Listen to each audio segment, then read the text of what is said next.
ఉసిరి చెట్టు నీడన పిండ ప్రదానం చేసిన వారి పితరులు నరకం నుంచి విముక్తులవుతారు. ఎవరైతే తన శిరస్సు, ముఖ, దేహం, చేతుల్లో ఉసిరి పండును ధరిస్తున్నారో వారు సాక్షాత్తు విష్ణు స్వరూపులని తెలుసుకోవాలి.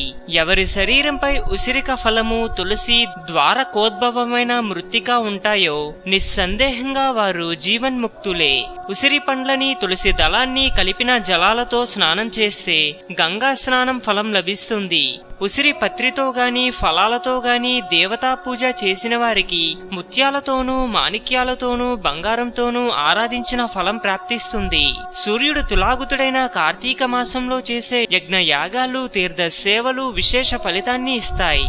సమస్త దేవతలు, మునులు కూడా ఈ కార్తీక మాసంలో ఉసిరి చెట్టును ఆశ్రయించి ఉంటారు. ఏ నెలలో అయినా సరే ఎవరైతే ద్వాదశి నాడు తులసి దళాలను కార్తీకం 30 రోజుల్లో ఉసిరిక పత్రిని కోస్తున్నారో వారు నింద్యాలైన నరకాలనే పొందుతున్నారు. కార్తీక మాసంలో ఎవరైతే ఉసిరి చెట్టు నీడన భోజనం చేస్తారో వారి 1 సంవత్సరం దోషం తొలగిపోతుంది. ఉసిరి నీడన విష్ణు పూజ చేసినట్లయితే అన్ని విష్ణు క్షేత్రాల్లో శ్రీవారిని ఆరాధించిన పుణ్యం కలుగుతుంది.